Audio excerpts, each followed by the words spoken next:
Good afternoon. Can you all hear me well? I'm just trying to make sure my volume's not out of control. My name is John Dennis. I was class of 1993. It is my honor to be back here for our 30th reunion. And it is my better honor, excuse me, my better honor to introduce Dean Rodriguez. Thank you all for coming. Thank you to everyone who nominated someone for the event and for this event and nominated for the awards. And it is my great pleasure to introduce the Dean. Good afternoon. Dean Rodriguez has been the fearless leader of the Jones Business School at Rice University since 2016. During his tenure, he has doubled MBA enrollment, grown the tenure track faculty, launched the undergraduate business major, and introduced the first online graduate degree at Rice. As a distinguished economist and professor of strategic management, Dean Rodriguez has instilled the core values of attentiveness, responsiveness, and kindness into the culture of Rice business. In addition to his administrative achievements, Dean Rodriguez has prioritized diversity and inclusion by establishing a new Office of Diversity, partnering with the Consortium for Graduate Studies and Management, and increasing underrepresented minority student enrollment. He is also a recipient of numerous teaching awards, and his research interests include corruption, globalization, economic development, and social institutions. Ladies and gentlemen, please join me in welcoming Dean Rodriguez, who has made a significant impact on Rice business. Thank you so much, John. Thanks, everybody, for being here. It's really wonderful to see you all. Can't believe 30 years, 10 years, 20 years. Doesn't it seem like a long time? I've been here 7 years, so this will be my 7th year, which doesn't seem all that long, but it does make me the longest-serving dean at Rice University. And it does mean I've been here longer than the president and any vice president at the university as well. So I'm trying to tell these young folks how to run a university when they come in, what they know about Rice and the way it used to be, back in 2016. But kidding aside, I'm delighted to have some time with you here today. I'm so grateful to you for coming back to take part in the university, learn a little bit more about the school, belong in all the ways that you can, and learn some of the great things that we're doing now and will be doing. So I want to share a little bit of that with you and talk a little bit about Rice business and where we're going. I have about 4 points of things that we can talk about. I think the what's next is probably going to be interesting, and I'll have some nice images to show you that I hope work well on my big slide here. But I'm really proud of a lot of things that we've accomplished. The school has changed in very positive ways, and it's always dangerous to grade yourself. But I would say I just don't think we've missed on anything we really tried to do. And I feel like a lot of that is just because Rice is today what it was when I was thinking of coming here 7 years ago. And I said, there's not a single business school in the country with better strategic foundations. And what I mean by those strategic foundations is there was not a better business school that had a great reputation of an astoundingly good university with a very hard-won reputation for great academic standards, really the highest level of academic standards. And then to put that in a community that really was pro-business, that supported business, in a great global city. You just don't have the combination of things. I was at a great university before. I've taught at lots of great universities.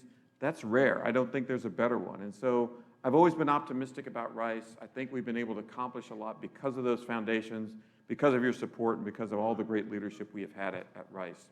So I want to talk a little bit about the things that we have accomplished. Click. There we go. Some of them are the growth in the student body. And it's okay to have growth, but you have to have growth with quality. And if growth doesn't actually bring you better candidates that go out to better jobs and have stronger career starts or launch better organizations, then your growth really was counterproductive. But we've had productive growth, and we needed that productive growth because in some ways, to deliver on the promise of a strong national reputation for Rice business, for the Jones Graduate School, we needed to have more presence in the top hiring organizations and in the most sophisticated organizations in the world. And that's how we really want to compete head-to-head with the very top of the business community, the very top of the business school community nationwide. And so we've grown not just in the full-time program, but in every program. We're 2x what we were in MBA space just 7 years ago. And that's been with higher quality. We've never had higher GPAs and GMAT combinations. We've never had higher salaries. We've never had higher rank of salary placements in the nation. And so that's really been good for us. And of course, that goes along with a great economy in Houston and a really great economy in the state. There's a lot of room. If you were to draw a big concentric circle around Houston and we're trying to find the best business school in that circle needs to have a radius of about 950 miles or so just to have an argument about who's going to be in there. And that's a really big circle. And within that, we have a lot of opportunity to grow further still. So I'm proud about that, and I'm happy to talk more about that. Underrepresented minorities have grown to about 2x the level that they were 6 or 7 years ago, and that really reflects Houston and the great diversity we have here and the opportunities here. If you spend time in Houston, one of the things you learn is that there are people from all over the planet that come here for career opportunities, and so there are great communities from around the world here in Houston that really find attachment, welcomeness, that they belong. It's a wonderful opportunity for us, and we've been able to grow in this way, which has really helped us become a more robust community, a more inclusive community, and deliver better academic programs. And alongside that, we've grown our tenured and tenure-track faculty by 35% over 6 years. It's really 40% over 7 years, but we haven't really seen the last bit of that group come onto campus. They'll start July 1, but I'm extremely happy about that group. That's a big number, by the way. So 40% more tenured and tenure-track faculty really amplifies our ability to offer better and richer programs and to achieve some of the strategic goals that we have. And they're really bright. They're coming from all over. They're smart. Hopefully that you get a chance to meet many of them. Talk to our students today. I think they'll tell you that they've had some great professors in all of their classes. And we're still growing that area. And then the last bit of news, which is probably really interesting to you, is that our alumni base has grown by about 80% in 10 years. I'll give you the fact that I keep in my mind to help me think about that. Half the alumni of the Jones Graduate School of Business graduated since 2010. So half of them have graduated just in the last 13 years. That's how much bigger the group has been. Now that's really good news.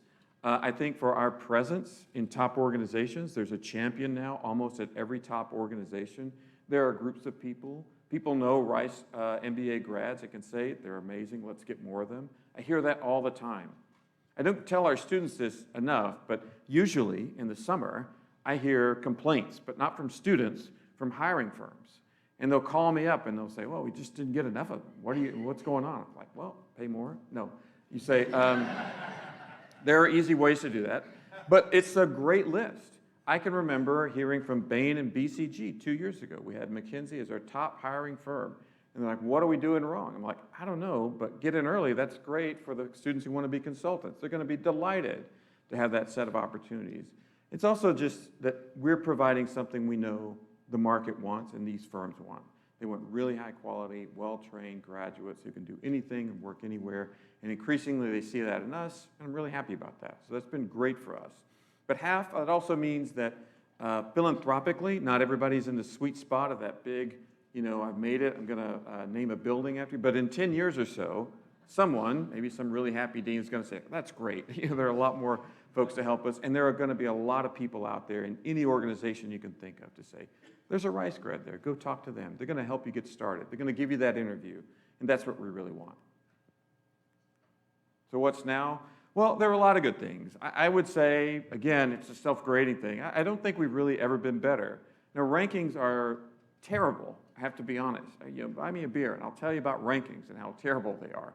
But we have achieved a lot more notoriety for the best things that you can imagine. Great grads, great scores, high output achievement, high salaries, great faculty. And it's been reflected in a lot of our rankings and what we've been able to do.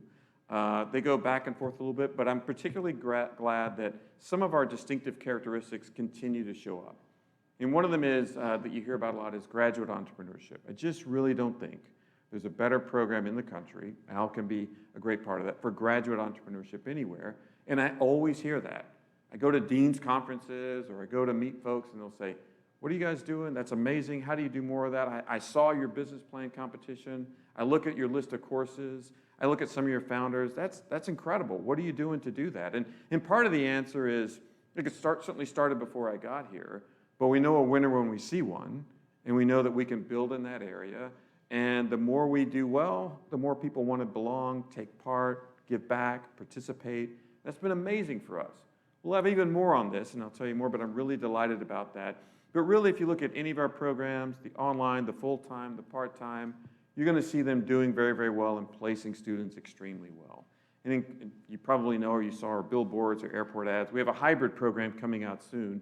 And so we really are going to have a full portfolio and be the most distinctive MBA provider, certainly in this region and one of the ones in the country. And then we also have this thing called the undergraduate business major. I was talking to well, I guess this was my annual review. That's what it was. And in a very frightening way, meeting with the president, he said, well, what do you want to be remembered for? And I thought, remembered? It's like, remembered? I mean, what would you like to know me for today? And for he's like, well, what do you think is your biggest accomplishment? And I said, well, I think actually nothing will end up being more probably significant than that. Rice is such an exquisite undergraduate education. To be able to bring those students who really want this degree, love being here, produce the level of graduates I know they'll be, and to add that really strong addition to the school is going to do great things for us. Now it's new, and they're new to us. We weren't prepared for their scooters. 18 is a very different age. They walk barefooted in this building sometimes. I mean, not that that's supposed to be strange, but it's new, but they're brilliant. And they are so excited and doing so many great things. I can't tell you. If you want to be optimistic, go into one of those classrooms, listen to them, listen to their ideas. They're going to be fantastic for us. And we're delighted with the undergraduate business major. I think that's a screenshot of what's supposed to be a video, but should I play that video? I should probably play the video.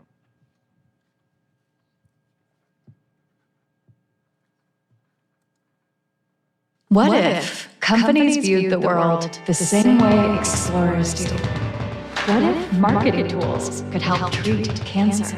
What if we could quantify the positive impact public companies have on their local community?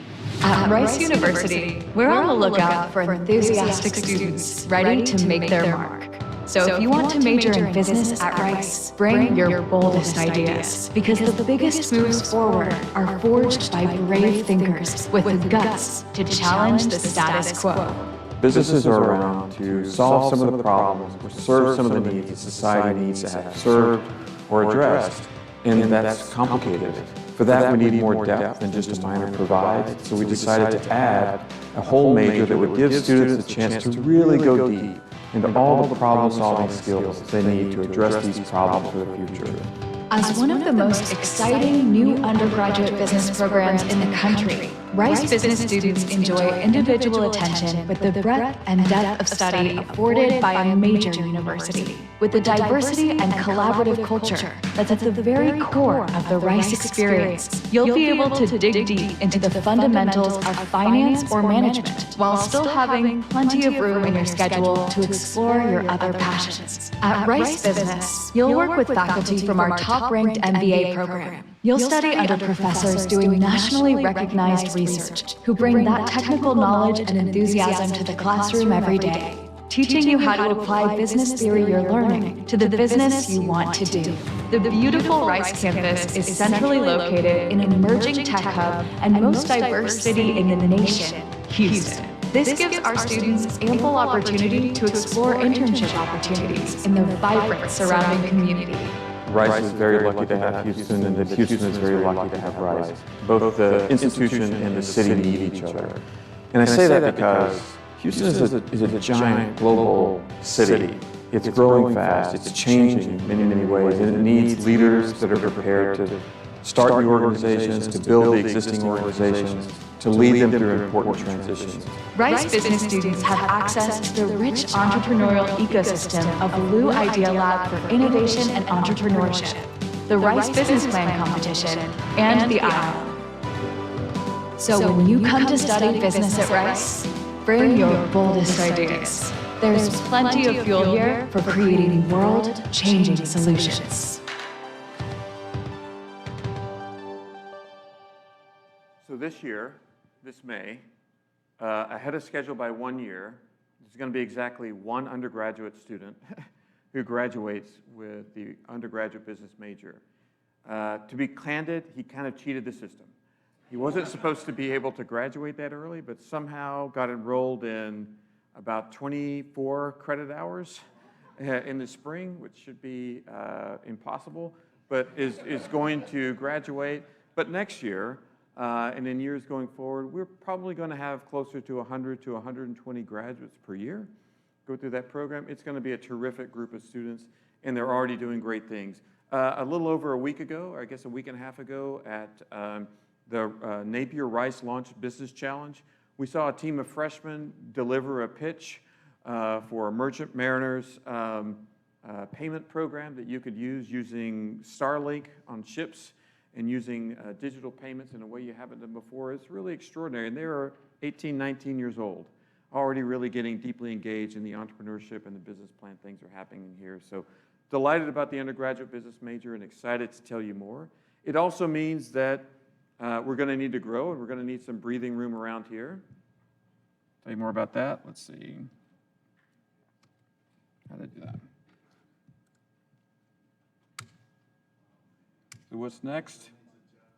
So what's next? Well, you'll find this on the website and you can get it. We do have a Vision 2030. And before you say it, I realize that 2030 is not great vision.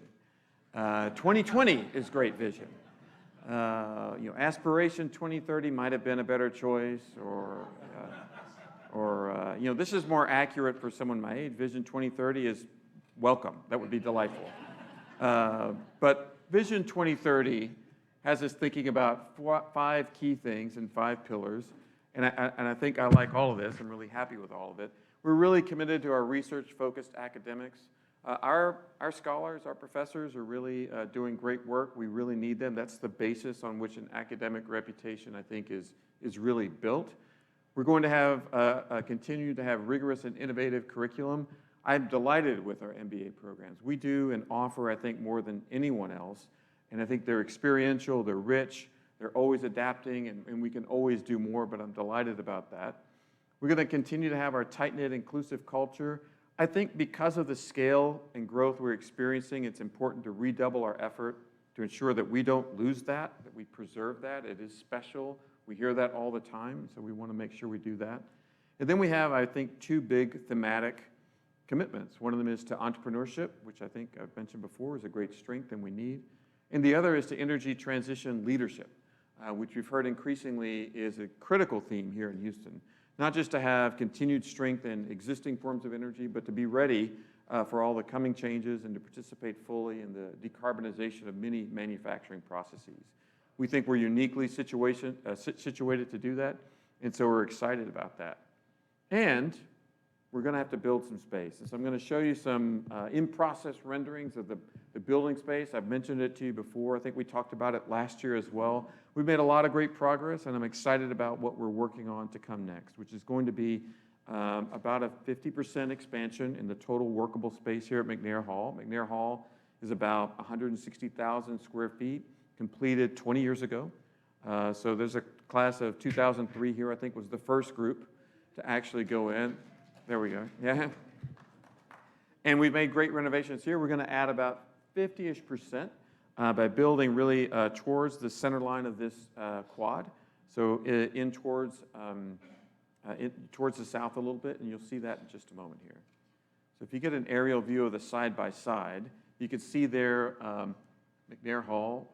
Here we are down here in the shell. And you can see this blue area is sort of indicating the outward footprint that's shown also here on the right. And you can see that it will, in some parts, cantilever over the driveway down to the garage. And it will run all along this axis here. So it's going to extend outward to the south. And then this space here, the Woodson Courtyard, we're going to cover. And we're going to have a very nice addition of a mineral garden that's going to give us more outdoor space.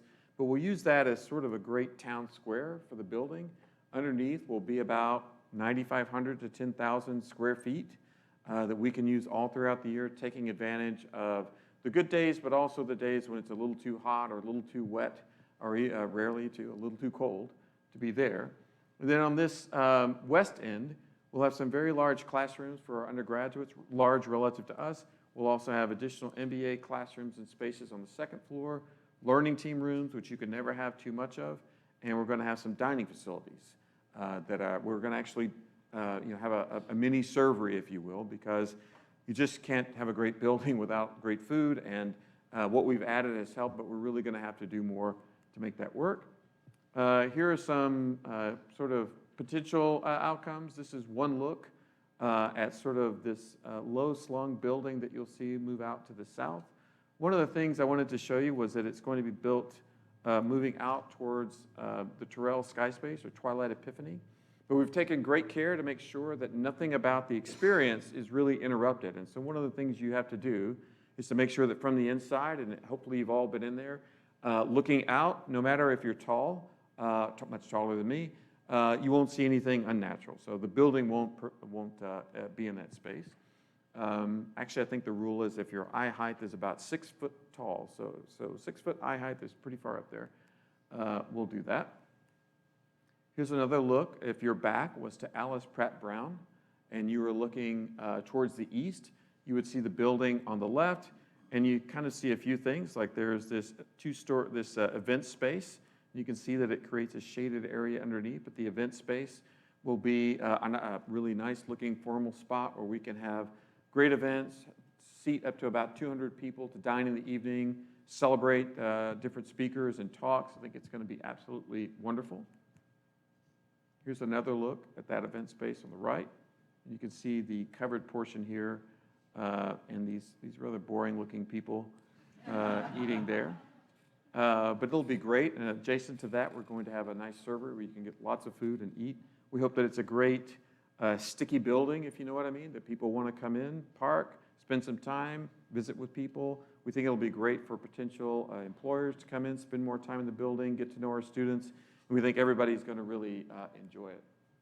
Here's another look. So this is different. If you had your back sort of to if you were just outside this building, you'd see this raised mineral garden, really, so that you'd have outside of this covered space, and you can see you'd step up. So this is like a great outdoor patio spot, if you will. We still have something like that, but we'd have an indoor space as well.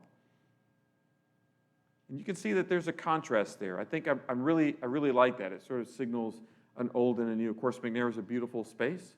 Robert A. and Stern building, highly detailed. That look really fits well. But I think the new look will actually help signify growth for the school and give us the presence that we want. That's inside looking out from this raised staircase. And if you look, you can sort of get a sense of what that atrium will look like. And then on the left, this hallway that's going to take you down in between the two buildings. So if you were to proceed that direction west, you'd have Old McNair on the right. You'd still be able to see that external wall. And then you'd be able to have classrooms and other things on the right, if that helps you sort of spy that. You can imagine standing there and proclaiming things. It'd be wonderful. Cutting ribbons or throwing out footballs or something, but it would be great. There's the walk. Still going over a lot of details, but I think that this gives you a sense of what that's going to be like. And then here, we sort of have what we're working on for the location of a dining area. So we want to be able to produce meals for a lot of folks. We want to keep Audrey's. It'll have to be adjusted in its space. We're excited about that. We do think that that's important. One of the things that you have at Rice is you have great serveries for undergraduates. It's not easy for graduates, it's not that easy for them to use it given their time, but a lot of other populations don't have as easy an access, and this will, I think, help address that food need. Here's a potential look at the inside of the event space. So tall windows, space to present. And then there you might have a big 120-person classroom, which we don't have that today, but I think for undergraduates there are some intro classes that would be certainly above the 60 we have. And building for the future there, so I think you'll all be able to go there. And lastly, when I think, what can you do for Rice before I answer any questions for you, I would say, you're doing it right now. One of the biggest things is just be involved, come to reunion. We know that the more of you come, the more of you will want to come. Everybody suffers from FOMO. That's a productive thing at times like this. Show great pictures, do wonderful things. Stand up for Rice wherever you work. Tell people, if you're not recruiting at Rice, you ought to recruit at Rice. There are great people there. Tell them to come, get in touch with us so that we know where they are and what their needs are, and we can work with them. That doesn't happen as much as it used to, but we often find that people think, well, I've never recruited at Rice. Why would I go there? So stand up for Rice wherever you are. Send us and connect us wherever you can. We always need your philanthropic support for things that matter, the annual fund, for your class funds. I've been watching the competition. I don't know if you see the leaderboard out there. Looks like it's going pretty well. There's always time to make a difference there. And if you can help us at all, we'd love to know about anybody who would like to take part in the great support that we're going to need for our new big space. It's going to be terrific. We've taken a long way. I think in the coming months, you're going to learn more from us about our progress. And we hope that very, very soon, we're able to hold a great reunion organization in there. You can imagine the first couple, they're going to be spectacular. But that's what we really need for you, is to take part in all those ways. But please come, connect us with your classmates, give them a hard time for not coming to reunion. You know, we'll give you badges or proclaim you to be the true graduates or something like that. Whatever it takes, we'd love to do. And so with that, I just want to say thank you, and I'm happy to answer any questions you have for me. I'll bring you the microphone if you raise your hands.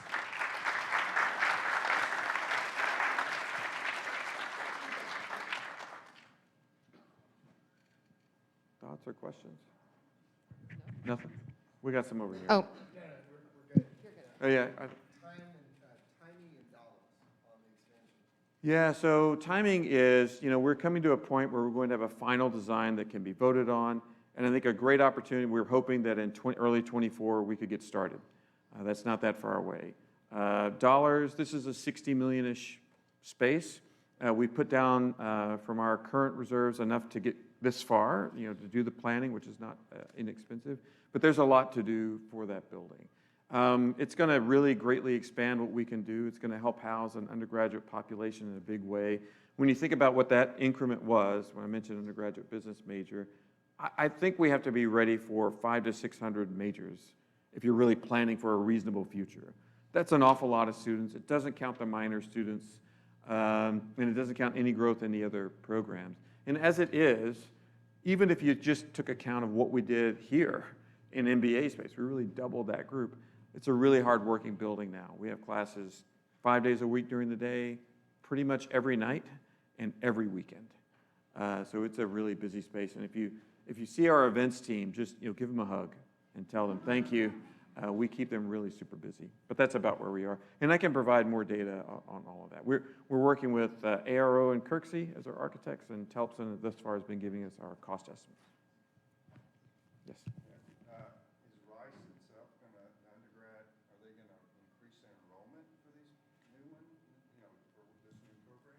So they already have done that, essentially. So there was a plan under President Lebron to grow the undergraduate intake by about 20%, which was from roughly 1,000 to roughly 1,200.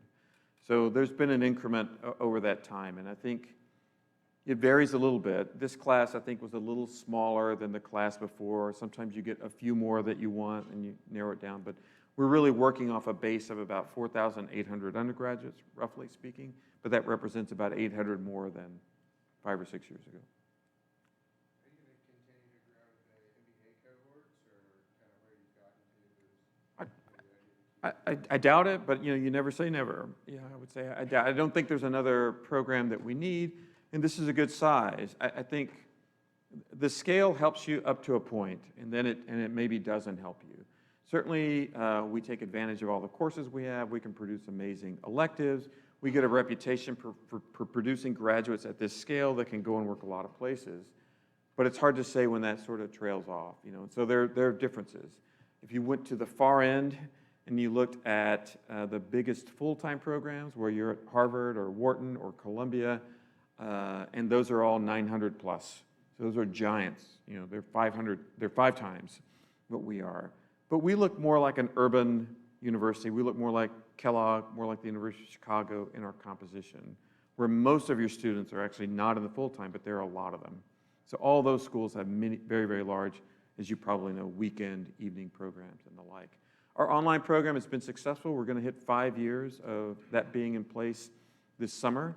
And we're somewhere in the 150-ish per year for that. That turned out to be perfect during the COVID years. And interestingly now, one of the reasons we've evolved is because there was this giant forced experiment where everybody in the world had to go online and figure out how to do that. And so now you're seeing almost everybody add this capability in one form or another.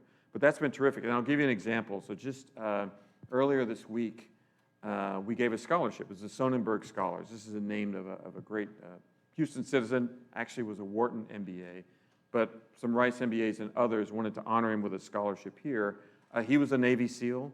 Our first awardee for the Sonnenberg Scholarships is a Navy SEAL who's on active duty and will be for the next 5 years in San Diego, and it's going to be in the online program. It's the only program you could possibly do. And so that's a really wonderful example of one of the capabilities that program can give us, and we're happy about that part. But no, I don't think so. I think Barbara's in the room. She would probably, if I said we're going to grow the MBA program, she would throw an apple at me or something. It wouldn't be. Yes. Dean, thanks for the presentation and all the updates. This is like my 10th year. I'm a class of 2013 graduate. And back when I was here, we really emphasized family, and we still do. But one thing I've seen that's new is the emphasis on the core value of kindness. And could you talk a little bit about how that might be differentiated compared to other MBA programs, and what the impact it's having on the larger business community and the corporate community? Well, thank you for that, Eric. So it is something that that we started. I don't think it was entirely new. Most of these cultural traits come from something you're already doing, and you try to encapsulate it and reinforce it. And so when I first came here, people talked a lot about what was great about Rice, but when you live something, it can be hard to put perfectly into words. And so what I heard from people was, they take good care of us. I know everybody. I feel like I can ask for something, and I get really comfortable. And then, as we're sort of mulling that over, Hurricane Harvey hit, and that was after 1 year in. And I remember, as we saw everywhere, but I saw here just an incredible outpouring of generosity, and people immediately, you didn't have to ask or organize that much, put things to the side, got right to the business, and just gave everything we possibly could. Everybody was doing their best and their fullest. And so that's when we sort of thought about, making a more deliberate attempt to talk about kindness, which we define as being as empathetic and as generous as you can with your resources. And that's what we really felt like was part of the community here at Rice. And so over time, we award that, we acknowledge it. We have awards, that say who's been the most kind in the organization. And kindness doesn't mean you're a complete pushover. Responsiveness doesn't mean the answer is always yes. It just means you demonstrate that you have that. And it's one of the things we hope will preserve what's special about Rice, even as we've grown a lot. So I think it's helped people, and it produces great conversations too, which an organization has, which is, well, what's really the kind thing to do here? Sometimes it's not sometimes the no is the kind thing in a strange way. Sometimes having the difficult conversation is the kind thing, and how do we treat our staff and our faculty and the students in a kind way the whole time. So it's been really productive, and I'm hoping it continues in the way that we have. I think we'll have, I can't remember when we have staff awards. It's something on my calendar very, very soon, but we have an ARK award, and talk more about it. But thank you for noticing. We're trying to preserve what we think was here and make it even better. Other questions? Yes, Kate. This is, by the way, a really good question area. I don't know what's happening on the other parts of the room, but this is a really... Well, as a former undergraduate and graduate student of Rice, we always noticed that the business school was kind of its own entity. There wasn't a lot of integration. Like even serving on the board, they called Rice Big Rice, and I'd never heard that term before. But now that you have this business major, do you see that as an opportunity for more integration with the business school and with Rice as a whole? Yes, I do. And I would say it's exactly the way I experience it as well. I do think it's kind of a business school thing at more places too. The business school tends to be, like the law school kind of tends to be something a little bit on its own and different. But one of the biggest advantages of the undergraduate major to me is just deeper integration with the rest of the university in all these ways, because we're not that big. We shouldn't be distant in any of those ways. And I think somehow, we lose something if we're not more integrated with the rest of Rice. And so that means, if you don't have undergrads at all, I don't think you're really that much a part of the university in the way that you'd like to be. So I think that that's really helpful to us. And I would say, I can remember, I'll give you an example, and I used to get this feedback all the time. If you went on a campus tour, as recently as like a year ago, but all the time, the students would not say anything about the Jones School. They walk by and say, that's the business school, and that would be it.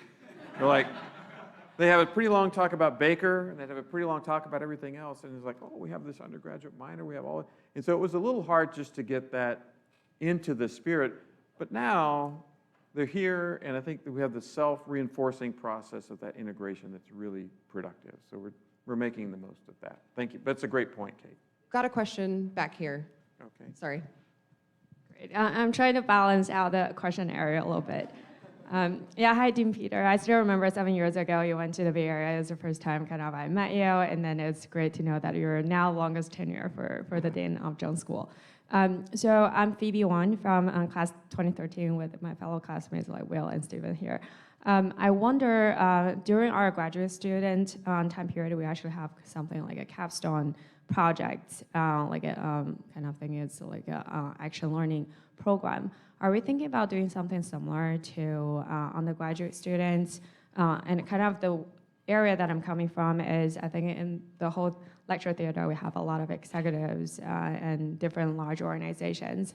I'm coming from Amazon now, and we actually have a course of kind of teaching innovation, like how we work backwards, how we do the leadership principles, and et cetera.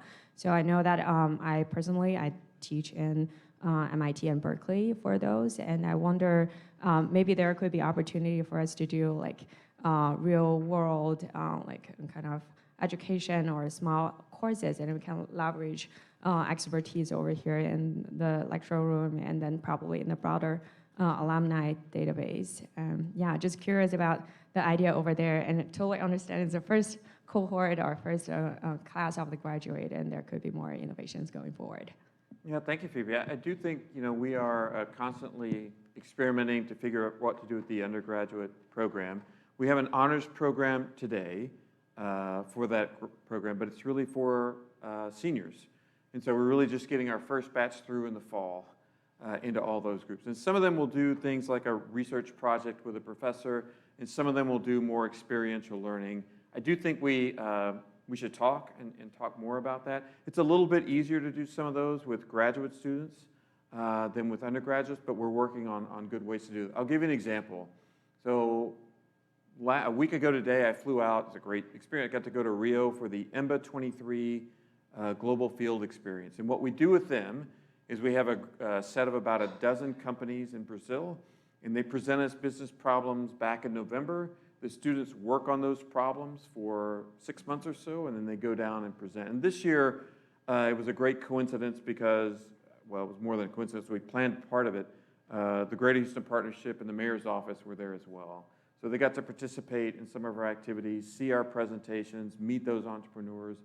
The students really liked it, and it was a real business problem with real companies that are struggling a little bit every day in a challenging environment. We could do something like that. But there's just no end to those. That's one example. It was designed for the global group, and it really suits the EMBAs very well. We need to do a wide variety of things. But I'm happy to know that. And it'd be great to get you at a real first-class institution like Rice. So. Hello, Dean. Sidney Huval, class 2013. One of the draws to Rice when I applied to Rice and Kellogg, was the lifetime of learning. And so inside of there, I graduated in 2013, I have audited, I think, 11 classes so far. I audit 1 or 2 classes per year. This semester, I audited Python and AI for business because ChatGPT and all this. My question to you is, you're bringing the business undergrad to Rice, Big Rice. What I want to know is, I'm a Jones alumni. I would like to sit in on some of the Big Rice classes, psychology, behavioral, architecture, and really learn from those professors, because one of the draws of Rice is the incredible knowledge that's here. And I would love to just sit in some of these classes as an alum, just to learn. And so is there a plan to cross-pollinate, allowing us as alumni to sit in and learn from some of these great minds that we have here? No, that's a great advantage of Rice. Usually when we talk about coming here versus, say, going to another program, like UT is a good example. That's probably the most other one people consider is like, here at Rice, you can do that while you're in the program. So if you do have a computer science class you want to take, we frequently see students do that. Now, they're all busy, and you can't be guaranteed that there's always a space. But Rice has always had this great kind of bespoke quality to a lot of the experiences you can have, particularly as a degree student. I think we can do more of that. It's more challenging, of course, and we often see that a lot of those opportunities we try to create with the same professors, but let's say through the Glasscock School or through one of our other opportunities. But that's an interesting one because there are some amazing ones. School of Humanities, School of Social Sciences, Brown School, White School, all of them would be amazing. So I'll do more of that. I think we have focused more on making sure that we could still do that in our courses, because that was another sort of capacity question I've frequently gotten, which is to say, I really wanted to audit. And it came up a lot for the COVID classes, if you will, the ones who had to take a year out and really couldn't be here. They said, I just couldn't do some of those great classes. Can you guarantee me I'll have them afterwards? And we said, do everything we can, and we did offer that. But thanks for mentioning that. That's a good record. I don't know of anybody who has 11, but 11 might be the top number, particularly from the class of 2013. So that's really good, yeah. That's, Just a quick follow-up to that. Virginia School, my daughters are at Washington and Lee University, and they have folks from the community that actually come in and audit classes, and they get wonderful value added from those people that come in, because they're not worried about a grade, and they'll ask the professor any question they want to. yeah.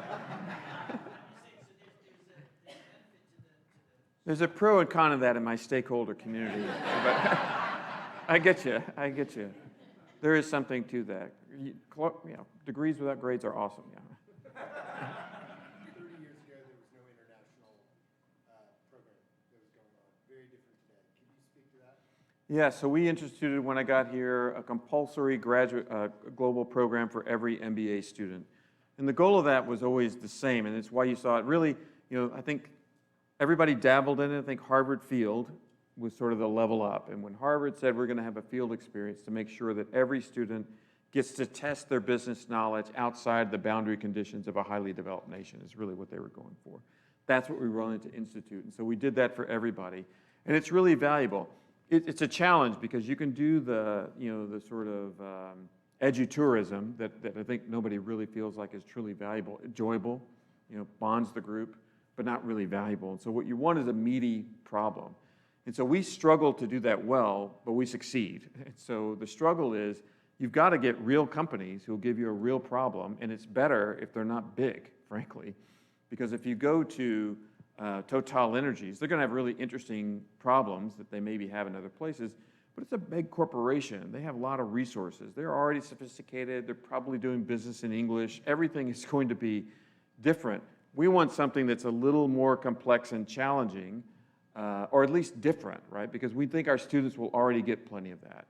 And so that's why we set these up. Actually, maybe it was today. Today we had three of the current first-year students in the MBA. They do it in Argentina, Colombia, and Peru.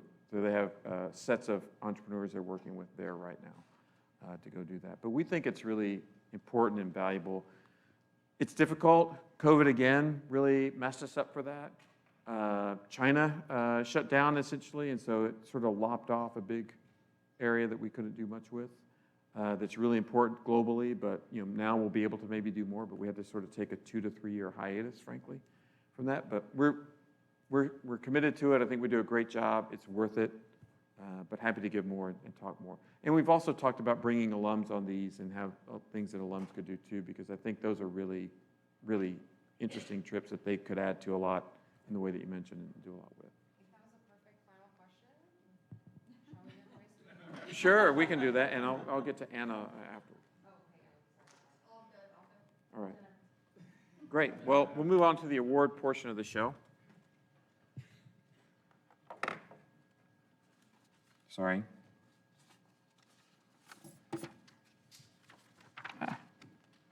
Do you need to get me out of here? Nope. Oh. This is perfect. We're just going to start right here. Sorry. I don't know. That's very important. But That is perfect. Thank you. thank you. Just thanking you continually. There. Great. So really grateful to all of you for being here today. Every year we ask for nominations so that people can tell us about their classmates, about fellow Rice alums. who've made some exceptional contributions or reached important distinctions. And it's an incredible group. I think we could probably do even better spending time sharing with you more information on all the nominees and all the incredible outcomes, because each and every year we see more and more. I write lots of letters, I get to hear this great news, so I'm happy to have this opportunity to share a little bit from the most impressive, distinctive, the ones that we selected this year, and the great alums that we want to honor today. So I need to introduce Karen George, who hopefully, oh, there's Karen, good. You were over here, weren't you, for a minute? I thought, oh, she left, she just didn't want to do it, but anyway, Karen, please take it away. You're next to get us started. All right, well, as Peter said, I'm Karen George. I'm class of 1978. So the Jones School has changed a lot in the last 45 years. I'm glad I have a couple of classmates here today. And being one of the earliest classes, I'm happy to be the one to introduce our Rising Star recipient today, Diana Hondelan, class of 2020. Diana is an energy industry expert and project and product management professional who has dedicated more than 20 years to the international oil and gas exploration industry, focusing on emerging technologies, process optimization, and corporate sustainability. The energy transition motivated her to pursue her MBA degree at Rice, to emphasize the business viability of emerging trends. Today, she is an energy transition advocate with formal training in the renewable energy field, supporting sustainable and energy-efficient models for transformation. She is also helping small businesses successfully realize the transformation demanded by the ever-changing environment, focusing on sustainable growth and customer-centric approach. She is actively serving on the Lean In Energy and Sustainability Committee within the mission to empower, elevate, and provide exposure to women in energy. She is an accomplished speaker and a guest lecturer on business and energy topics. She traveled here all the way from Portland, Maine. Please join me in congratulating Diana.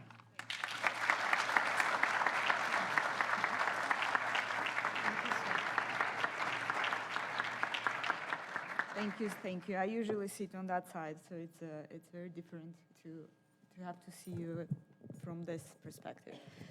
So when I heard about Rising Star, when you hear about Rising Star, you think about somebody young, enthusiastic, green in their career, right? Something that, like, I was none of those when I joined Rice in 2018.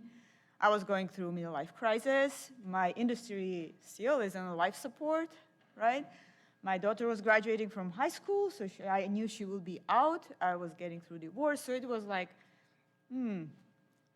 what if there is one thing I learned in Rice is you actually can do anything? And it was very good for me, inspiring, but it was also very hard because for the last 2 years, I'm trying to figure out what it is that one thing I want to do. Because I can do anything, but what it is that one thing I actually want to do, right?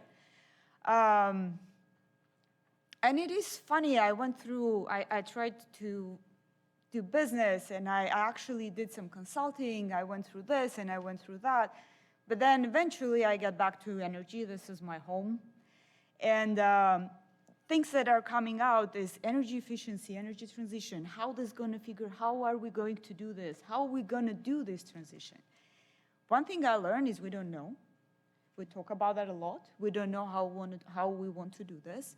And the first thing that came to my mind, we have to teach about that, right? We have to teach in the business schools, in big Rice, in small Rice, in everywhere. We have to teach about energy efficiency, energy transition. And I came back to Barb, like, this is great. Let's do a course. Let's do something. And going back on a kindness and a Rice culture, she heard me. She gave me opportunity to teach guest lecture. We'll be talking about that. So thank you very much. Thank you very much for Rice. Thank you very much for my classmates who came to support me here. Thank you very much for all of you. This is a great place to start, rise, fall, and rise again.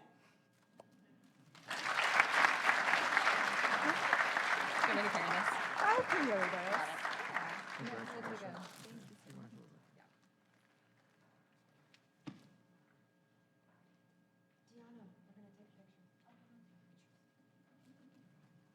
have that here. Who's taking the picture? Right there, photographer, right there. Oh, oh. Thanks, Can we step Elizabeth. out a little bit?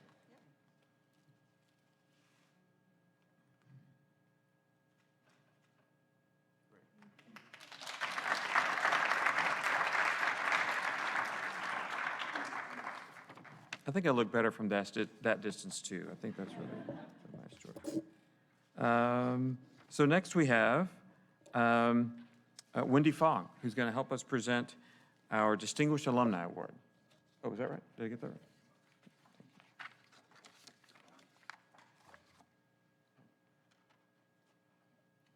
So hi, I'm Wendy Fong from class of 2013, and I know there are a lot of 2013 people here, so yay. Good representation, good job, guys. So I'm here to introduce Don Poor. He's an owner and partner at Diamond Fiberglass, an industrial fiberglass tank and vessel manufacturer in Victoria, Texas, which he and his business partner purchased in 2003 through an equity raise and SBA loan. Since the purchase, Don, as you know, a Rice entrepreneur would do, has grown revenues by over 800% by doing what entrepreneurs do best, expanding product lines, improving quality and customer service, and streamlining production processes. So in his years as a business owner and CEO, he has experienced a breadth of challenges and successes typical of an entrepreneur. Some challenges were not so typical, including a complete loss of the business to a fire in 2017, and then the subsequent recovery of that. So I think many people would probably just throw in the towel at that point. Prior to Diamond, Don worked for M.W. Kellogg, FMC Technologies, Network International, and British Petroleum. He has been an advisor on boards in his community, including St. Joseph High School, committees, and Victoria County Sheriff's Office Advisory Board. Don earned his BS in Mechanical Engineering from Tulsa University in '92 and his Rice MBA in '97. As an early member of Rice's JGSUO, for those of us who remember that title, he now participates as a member of its successor, Rice Alumni Entrepreneurs and Innovators Group. Through this organization, Don is a 12-year member of a CEO roundtable, advising other members and CEOs on startups, business acquisitions, and business harvests. Additionally, Don is a guest lecturer and instructor in entrepreneurship at Rice. He teaches enterprise acquisitions and enterprise acquisition e-lab courses for second-year MBA students. So please join me in welcoming Don.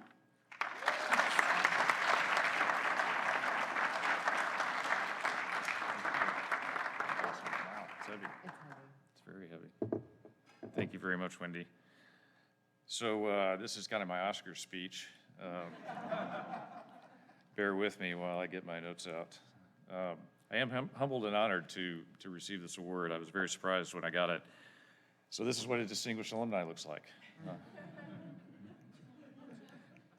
For all of you alumni in here, there is hope. Seriously though, this is a huge honor. I do have a few people I need to thank. Thanks to Dean Rodriguez and Kyle and the rest of the staff at the Jones School. Thanks to Al Danto for teaching me and mentoring me and giving me an opportunity to become an instructor myself. It has been a very rewarding way to give back to the university, and it's probably the most important thing I do here is teach people to do what I wanted to do when I was young and trying to become an entrepreneur. Of course, I wouldn't be who I am without my awesome parents, my amazing wife and family. My sister here is a Jones School alum as well. Yay for Eleanor, who hates being pointed out, by the way. And also thank you for my friends, colleagues, and mentors over the years who constantly nudged me in the right direction and helped me get, make good decisions, things like that. Occasionally nudged me in the wrong direction. That's okay. Most of those things worked out anyway. People that know me know I don't like the spotlight at all, and I really don't like speaking in public. But I've learned that putting myself in uncomfortable situations has usually resulted in really good things for me. And so I continuously try to do that. That's why I'm here now. So I'm often asked, especially as a teacher, if I had one piece of advice to give to students that want to be entrepreneurs like me, what would that be?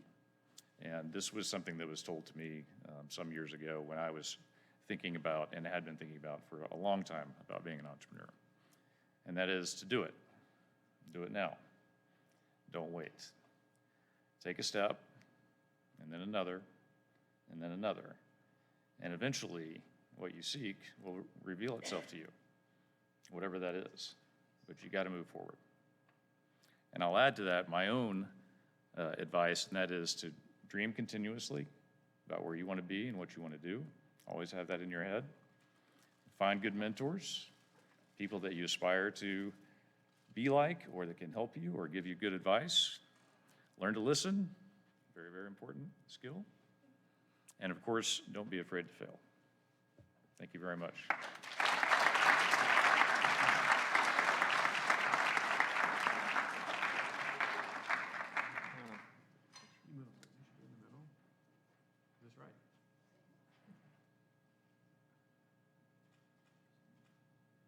Terrific. Thank you so much. Well done.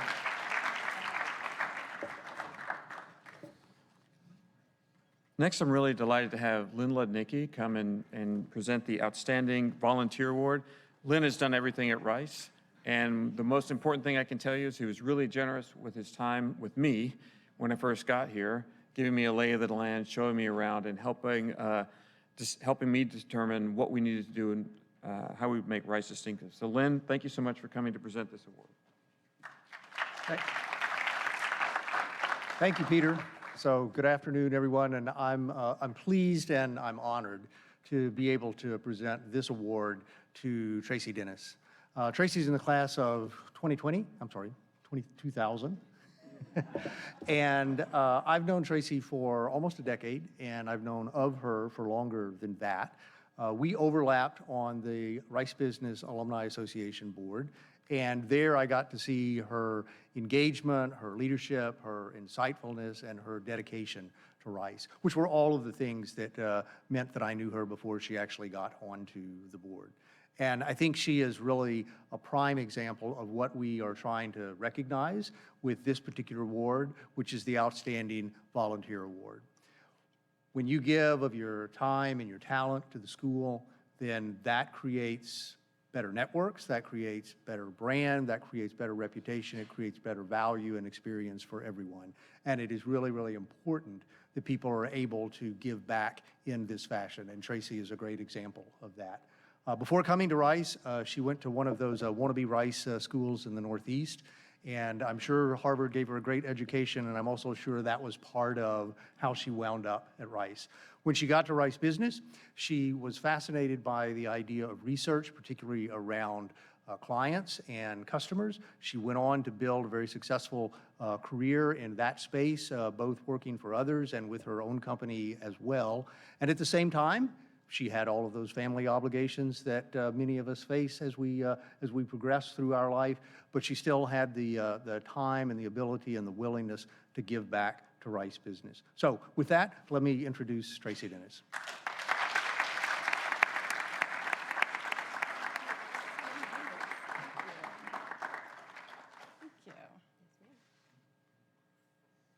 So I realize I'm the only thing standing between you and the patio, so I'm going to be really, really brief. I give back to Rice Business because I feel like I use my MBA every single day. And in the years since I have graduated, it has been so exciting to see the tremendous growth of this school under amazing leadership. And it just makes me so proud to say to people that I'm a Rice Business alum. Thank you for this honor. Really appreciate it. Let's party. This side. This side? Yeah, we'll get over here. Does she get the flowers? I'll give them to you afterwards.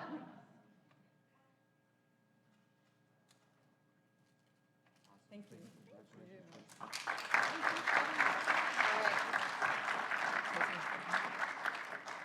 Well, Tracy was wrong. She's not the only thing standing between you and Partio, because I'm standing here right now in this moment. So this is the end of our Saturday programming. I am so overjoyed to see all of you here. I feel so happy to know all of you and that you all have a community and that you all have these fantastic relationships with each other. And I have loved seeing all of this play out today. So thank you especially to our winners of our Alumni Awards. Could be you guys next year if you nominate yourself or someone else. And of course, thank you to our esteemed leader, Dean Peter Rodriguez, for sharing his time and his updates today as well. So of course, Partio awaits in the Woodson Courtyard. We will be doing a toast to celebrate our Alumni Award winners at 5:30. So make sure you've grabbed some Prosecco before that. And for those of you who participate in the Alumni Awards, if you'd please stay so we can take some more pictures, because I need more and more and more, that'd be great. Thank you, and we're done.